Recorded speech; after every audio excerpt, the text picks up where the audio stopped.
और इस वक्त की बेहद अहम खबर, गुजरात में पुलवामा तर्ज के हमले का अंदेशा, पुलिस हुकाम और एहलकारों को हिदायत जारी कर दी गई है। तो बेहद अहम खबर, गुजरात में पुलवामा तर्ज के हमले का अंदेशा, पुलिस हुकाम और एहलकारों को हिदायत जारी कर दी गई है। हथियार हमेशा साथ रखने की हिदायत दी गई है। गुजरात पुलिस चीफ ने ये हिदायत जारी की है। आपको बताएं कि खुफिया महकमे ने हाल ही में इस बात की जानकारी दी थी कि जैश और इंडियन मुजाहिदीन गुजरात में बड़े हमले के ताक में है। तो इस वक्त की बेहद अहम खबर, गुजरात में पुलवामा तर्ज के हमले का अंदेशा, पुलिस हुकाम और एहलकारों को सख्ती से हमेशा हथियार साथ रखने की हिदायत जारी कर दी गई है। गुजरात पुलिस चीफ ने ये हिदायत जारी की है। खुफिया महकमे ने हाल ही में ये जानकारी दी थी कि जैश और इंडियन मुजाहिदीन पुलवामा तर्ज का कोई बड़ा हमला कर सकते हैं और इसी के बाद ये हिदायत जारी की गई है।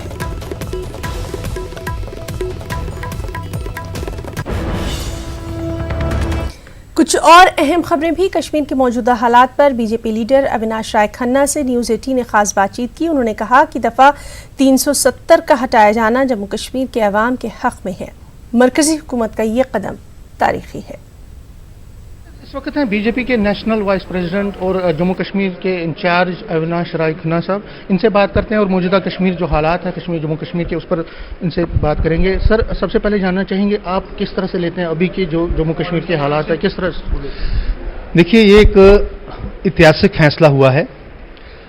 जनसंघ भारतीय जनता पार्टी के एजेंडे में हमेशा रहा है कि हम लोग जब भी सत्ता में आए 370 धारा को और 35 को तोड़ेंगे।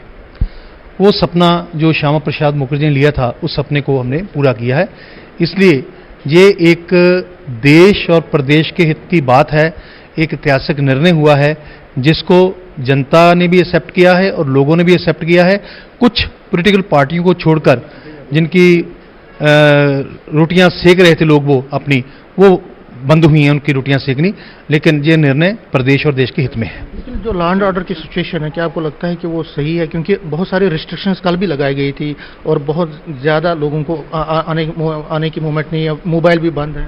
एक बात समझिए आप, दो बड़े फंक्शन जो शुक्रवार की नमाज वो पीसफुल ढंग से हुई।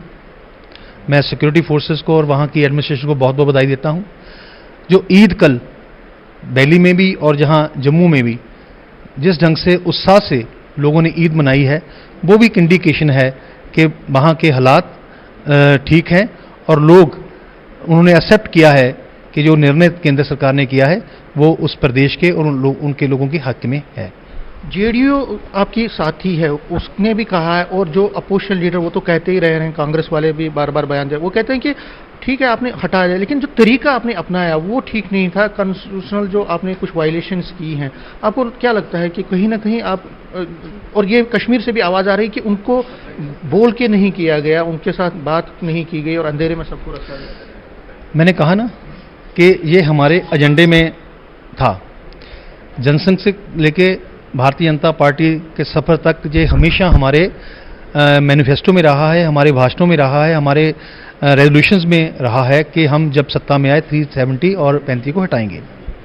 दूसरा, यहाँ जम्मू कश्मीर में जब हमें संकल्प पत्र दिया अपना भारतीय जनता पार्टी में, उसमें भी हमने लिखा कि 370 और 35 को हटाना भारतीय जनता पार्टी के एजेंडे में है। जिस ढंग से बहस हुई है, खुले मन से अमित शाह जी ने जिसका जवाब दिया और जितना पार्टिसिपेशन हुआ है, और ये सारी बातें शो करती है कि कोई बात ना छुपा के हुई है, सब खुले मन से हुई है और सबको दिखा के हुई है। और जो प्लेटफार्म था अपना पार्लियामेंट का, उस प्लेटफार्म को यूज करते हुई है। 800 लोग अभी भी अपोनेंट्स जो हैं वो जेलों में बंद है। आपको लगता है कि अब टाइम आ गया उनको रिलीज करने का? क्योंकि अगर आप आइडियाज़ की बात करें, एक बैटल ऑफ आइडियाज़ है, आपने अपना काम कर दिया, उनको हिरासत में रखने के क्या? देखिए, किसी भी व्यक्ति को पॉलिटिकल विंडिक्टिवनेस से हमने हिरासत में नहीं रखा। कानून अपना काम करेगा। कानून व्यवस्था बनाने के लिए कुछ स्टेप लिए गए हैं, वो कानून को मेंटेन करने वाले लोग उसका निर्णय लेंगे। आपको क्या लगता है 15 अगस्त के बाद क्या रिस्ट्रिक्शंस में आपकी उम्मीद है और आप अपील करेंगे कि रिस्ट्रिक्शन में थोड़ी? इसके ऊपर सब निर्णय हालात को देख कर ही किया जाएगा। तो ये जो रूमर्स फैलते हैं वहाँ हुआ, ये क्या आपको लगता है पाकिस्तान की चाल है, या आपको लगता है कि जो अभी 15 अगस्त के बाद हालात को खराब करने के? मैं आपसे भी निवेदन करूंगा, आपने एक रिस्पॉन्सिबल मीडिया होने के नाते जिस ढंग से आपने सब कुछ दिखाया, वो एक बहुत अच्छे ढंग से लोगों को मैसेज आपने दिया है। जो लोगों के बीच में सच्चाई है उसको आपने शो करने की कोशिश की है। लेकिन अफसोस की बात है कि हमारे कुछ लोग फॉरेन मीडिया जो यहाँ को डिस्टर्ब करना चाहता है उस पर विश्वास करके अपने बातों को ले रहे हैं। मैं चाहूँगा कि भारतीय सरकार, जम्मू कश्मीर की एडमिनिस्ट्रेशन और भारत के मीडिया पर भी विश्वास करना चाहिए। लास्ट में सर पाकिस्तान से बॉर्डर पे पाकिस्तान साइड हलचल बढ़ी है, कहा जा रहा है कि उन्होंने तैयारी की है। आपको लगता है कि पाकिस्तान जो है बौखलाहट का? नेचुरली अब पाकिस्तान के पास रहा क्या है, वो इंटरनेशनल फॉर्म पर भी आज फेल हो चुका है। किसी भी देश ने उनको मुंह नहीं लगाया, जहां भी गए। आज भी उनके एक नेता का बयान है कि हमें इंटरनेशनल मदद नहीं मिलेगी। सच्चाई है, भारतीय जनता पार्टी की सरकार ने जो निर्णय किया है, जो लोगों की मन की इच्छा थी उसको पूरा करते लिया है। मैं सारा देश घूमता हूं, मुझे कहीं भी दो शब्द कभी सुनने को नहीं मिले, ना देखने को मिले, ना पढ़ने को मिले, बेस्ट पाकिस्तानी रिफ्यूजी। सिर्फ जम्मू कश्मीर में जब आते थे तो यहां पर ये दो शब्द देखने और सुनने को मिलते थे। आज 370 धारा हटने के बाद ये शब्द भी आपको सुनने को नहीं मिलेगा, उनको भी हक मिलेगा। तो डिलिमिटेशन का होगा, क्योंकि एक बड़ा रहा कि डिलिमिटेशन अब होनी चाहिए। कुछ बातें जो हैं वो समय के घर में छिपी हुई हैं, धीरे धीरे हर बात का निर्णय लिया जाएगा। जो भी, मैं एक शब्द में बात को खत्म करता हूं, जो भी प्रदेश और देश के हित में होगा वही हम काम करेंगे। विधानसभा चुनाव होंगे? डेफिनेटली। कब तक होंगे? हम चुनाव से भागते थोड़ी हैं, हमारी तैयारी पूरी है। जब विधानसभा गठन हो जाएगा चुनाव होंगे। कैमरामैन चांद के साथ मैं समीर भट्ट, न्यूज़ 18 जम्मू। डीजीपी जम्मू कश्मीर दिलबाग सिंह और डिविजनल कमिश्नर कश्मीर बसीर अहमद खान ने उम्मीद जताई है कि बहुत जल्द वादी कश्मीर में हालात मामूल पर आ जाएंगे। दोनों ऑफिसर्स ने हालात पर इत्मीनान का भी इजहार किया। देखिए, सबसे पहले तो कल हम लोगों ने ईद की मुबारक सबको पेश की थी, फिर से ईद की मुबारक पेश करते हैं। कल का दिन बहुत अच्छा गुजरा, सब जगह पे ईद की नमाज पूरी कश्मीर वैली में, जम्मू के पूरे खित्ते में बहुत अच्छे से हुई। बहुत बड़ी तादाद में लोगों ने अपनी अपनी मस्जिद में गए और वहाँ पर ईद की प्रेयर ऑफर करी। हम लोगों के ताउन के लिए जो कल का दिन बहुत अच्छा गुजरा उसके लिए शुक्रिया कहना चाहते हैं। इसके साथ 15 अगस्त की तैयारी जो है हमारी वो बराबर इस वक्त चल रही है, आपने देखा है उसको। और 15 अगस्त का फंक्शन भी हम लोग ये समझते हैं कि बहुत अच्छे से निकलेगा। उसकी तैयारियां भी सब जिलों में चल रही हैं और अभी जो श्रीनगर में 15 अगस्त का फंक्शन होने वाला उसका नमूना आपने अभी देखा है। हमारा सबका फर्ज है। देखिए, जहां एडमिनिस्ट्रेशन और पुलिस है, हम सब चाहते हैं और हमारी यही अनथक कोशिश है कि लोग खुशहाल रहें, खुशी रहे। हर तरह से हम उनको ताउन दे रहे हैं और खुश रहें। जितना भी हमसे हो सकता है, आपने देखा होगा एडमिनिस्ट्रेशन से चाहे किसी भी तरीके से लोगों तक पहुंचना है, हम पूरा पहुंचे हैं और आगे भी हम ऐसे ही रहेंगे। सिर्फ मेरा पैगाम यह है, जैसे डीजी साहब ने फरमाया कि लोगों से हमारी यही दरख्वास्त है कि वो खुशहाली से रहें, अमन अमान से रहें और एडमिनिस्ट्रेशन का पूरा साथ।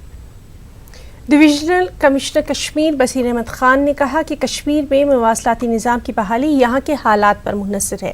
उन्होंने ये कहा कि अगर हालात ठीक रहते हैं तो 15 अगस्त के बाद मवासलाती निज़ाम पर से पाबंदी हटा दी जाएगी।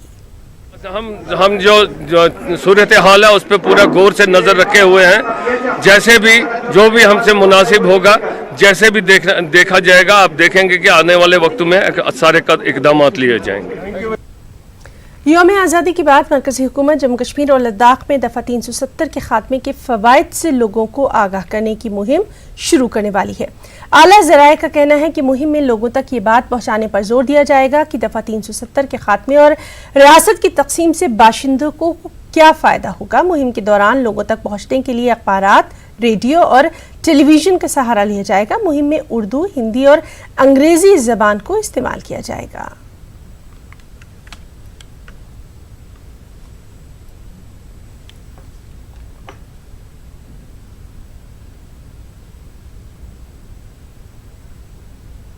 और जम्मू कश्मीर के बारे में तहसीन पूनावाला की अर्जी पर सुप्रीम कोर्ट में समाअत हुई। हुकूमत का मौक़िफ़ अदालत में पेश करते हुए अटॉर्नी जनरल ने कहा कि हालात पर गहरी नज़र रखी जा रही है, मामला संगीन है, खून का कोई कतरा नहीं गिरा, कोई हलाक नहीं हुआ। अदालत ने ये कहते हुए मामले की समाअत 2 हफ्तों के लिए मुलतवी कर दी कि देखते हैं क्या होता है। तहसीन पूनावाला ने दफ़ा 144 हटाने, फ़ोन और इंटरनेट खिदमात बहाल करने और सियासी लीडरों की रिहाई का मुतालबा किया है। सबसे पहले तो मैं माननीय सुप्रीम कोर्ट का बहुत ज़्यादा शुक्रगुजार हूँ कि आज उन्होंने कहा कि हमारे जो मुल्क का आइन है उसमें लिबर्टी को कभी भी फॉर ग्रांटेड नहीं लिया जा सकता है। इसीलिए माननीय अटॉर्नी जनरल ने ये कहा मेरी याचिका पर कि कुछ दिनों में स्थिति सामान्य हो जाएगी कश्मीर के अंदर। अगर वे कह रहे तो मुझे उन पर पूरा एतबार है, मुझे मौजूदा हुकूमत पर पूरा एतबार है, मुझे वज़ीर आज़म पर पूरा एतबार है और उन्हें कुछ दिनों का मौका देना चाहिए। कुछ दिनों बाद 2 हफ्ते बाद हम दोबारा सुप्रीम कोर्ट हमारी याचिका सुन रही है, हम रिव्यू करेंगे सिचुएशन कि क्या फंडामेंटल राइट्स वहाँ पर अब लागू हो रहे या नहीं हो रहे। ये हमारा अधिकार है, ये अधिकार को और ये कानून में ये दायित्व बनता है, आइन में ये दायित्व बनता है कि अकाउंटेबिलिटी वज़ीर आज़म से लेना, अकाउंटेबिलिटी मौजूदा हुकूमत से लेना, ये हमारा अधिकार है, संवैधानिक अधिकार है और अधिकार दोबारा हमें सुप्रीम कोर्ट ने दिया है। इसलिए मैं सुप्रीम कोर्ट का शुक्रगुजार हूँ। और जम्मू कश्मीर के गवर्नर सत्यपाल मलिक के बयान पर सियासी बहस जारी है। कांग्रेस के सीनियर लीडर मीम अफजल ने रद्द-ए-अमल का इजहार करते हुए कहा कि मैं उम्मीद करता हूं कि जम्मू कश्मीर में हिज़्ब इख्तिलाफ को बुलाया जाएगा। मुझे सत्यपाल मलिक जैसे सीनियर सियासतदान और जम्मू कश्मीर के बहुत ही रेस्पॉन्सिबल गवर्नर कहना चाहिए उनको आज की तारीख में, उनसे इतने गैर जिम्मेदाराना बयान की उम्मीद नहीं थी। उन्होंने जिस तरह से राजीव जी को, राहुल जी को ख़ास तौर पर ये इनविटेशन दिया, उसके पीछे उनकी सियासत है और उसका जवाब राहुल जी ने उनको दो टोक दे दिया है। जाहिर है कांग्रेस पार्टी ने ये कभी नहीं कहा कि राहुल जी या सिर्फ कांग्रेस पार्टी वहाँ विजिट करना चाहती है। जब आपने बहुत सारे लोगों पर पाबंदी लगा रखी है, कश्मीर के साबिक चीफ मिनिस्टर गुलाम नबी आज़ाद साहब, उनको आपने एयरपोर्ट पर रोक लिया और उनको अंदर नहीं घुसने दिया। इसी तरह आपने जो कश्मीर के अंदर लीडर थे सबको नज़रबंद कर दिया है। जब दूसरे पॉलिटिकल लोगों को आपने नज़रबंद कर रखा है तो राहुल जी को ये इनविटेशन वो किस खुशी में दे रहे थे, ये गवर्नर साहब को ज़रूर बताना चाहिए। और राहुल जी ने उनको बिल्कुल ठीक जवाब दिया है कि अगर आपको इनविटेशन देना है तो हमें हवाई जहाज़ की ज़रूरत नहीं है, सक्षम है हम लोग पहुंचने के लिए, लेकिन आपको वहाँ पर इंतज़ाम तमाम पॉलिटिकल पार्टीज़ के डेलीगेशन के विज़िट का बनाना चाहिए और वो तैयार हैं ऐसा डेलीगेशन लाने के लिए। मेरा ख्याल है राज्यपाल जी अब इस पर गौर करेंगे और इमीडिएटली कोई इनविटेशन आएगा जो तमाम पॉलिटिकल पार्टीज़ को लेकर के कश्मीर जाने का वो अपना इरादा जाहिर करेंगे। कांग्रेस लीडरों के जरिए दफा 370 हटाए जाने पर सियासी बयान देने के मामले पर बीजेपी ने सख्त तनकीद का निशाना बनाया। BJP leader GVL Narasimha Rao ने कहा कि कांग्रेस बस वोट बैंक की ही सियासत करती है। उन्होंने ये भी कहा कि कांग्रेस पाकिस्तान की ही बोली बोल रही है।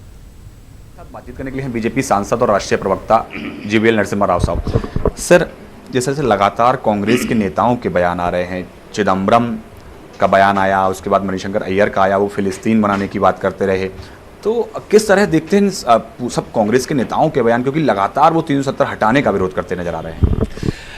अब देखिए, जिस प्रकार कांग्रेस ने दोनों सदनों में सरकार की इस बड़ी कदम को और जिसको पूरे देश सेलिब्रेट कर रही है, लेकिन कांग्रेस पार्टी इसको रोकने का प्रयास किया था और 70 साल तक जो गलतियां कांग्रेस पार्टी करती रही, वो नहीं चाहते हैं कोई दूसरी सरकार आकर के वो गलती सुधारने का काम ना करें। ये कांग्रेस का एक तरह से बड़ा पाप है और इस पाप के लिए पश्चाताप करने के बजाय कांग्रेस पार्टी पाकिस्तान की भाषा बोल रही है, आए दिन बोल रही है। चिदम्बरम जी ने जो बयान दिया था, कश्मीर यदि हिंदू बाहुल्य होता क्या ये आप हटाते? मैं पहले कहना चाहूंगा चिदम्बरम जी को, यदि कश्मीर हिंदू बाहुल्य होता, कांग्रेस खुद ही इसको 50वीं दशक में हटा देता। ये वोट बैंक राजनीति करने की रोग कांग्रेस पार्टी को है, भारतीय जनता पार्टी को नहीं। हम केवल राष्ट्र के हित में काम करते हैं। वहां कौन से समुदाय ज्यादा संख्या में है हमारे लिए कोई मान्य नहीं है, वो हमारे लिए कोई कंसिडरेशन नहीं है। और राहुल गांधी जिस प्रकार के एजेंडा आगे बढ़ा रहे हैं, पूरे विश्व भारत की समर्थन कर रही है।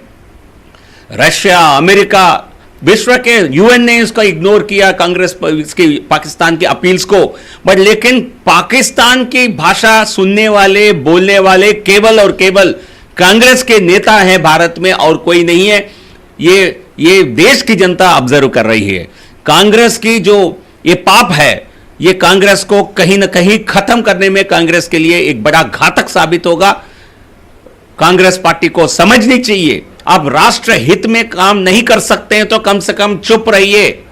बस इस प्रकार के भाषा बोलने से देश की जनता कांग्रेस को बड़ी सबक दिखाएगी। लेकिन सर, पूर्व प्रधानमंत्री मनमोहन सिंह का भी बयान आता है, वो कहते हैं कि जिस तरह से धारा 370 को हटाया गया, वहां कश्मीरियों की आवाज नहीं सुनी गई। ये बहुत ही आश्चर्य की बात है। क्या जो दोनों सदनों ने, जो जम्मू कश्मीर के जो सांसद हैं उनको कुछ मिलने का मौका मिला है? तो हमारे जो लद्दाख के जो सांसद हैं, जो बयान दिया है, क्या वो जम्मू कश्मीर के अंग नहीं है? क्या गुलाम नबी आजाद जम्मू कश्मीर से नहीं आते हैं? क्या डॉक्टर जितेंद्र सिंह जम्मू से नहीं आते हैं? क्या जब अजित डोवल जी जम्मू कश्मीर जाते हैं, वो लोगों से वहां जिले जिले जाकर के लोगों से मिलते हैं, उनकी आवाज सुनते हैं, देश की मीडिया उसको दिखाती है, क्या वो कश्मीर की जनता नहीं है? क्या कश्मीर की वॉइस इनका मतलब अलगाववादियों की वॉइस है? क्या कश्मीर वॉइस के मतलब उन दलों की वॉइस है जो देश के खिलाफ काम करना चाहते हैं? तो आखिर कांग्रेस पार्टी आम कश्मीरी के समर्थन करने के बजाय तो ऐसे अलगाववादियों की, आतंकवादियों की भाषा क्यों बोलती है? धन्यवाद हमसे बात करने के लिए। साफ तौर पर कहना है जीवीएल नरसिम्हा राव साहब का कि कांग्रेस का यही घमंड उनको एक दिन जरूर खत्म कर देगा। कैमरा पर्सन सोनू मंडल के साथ पवन गौर, नेटवर्क 18, दिल्ली।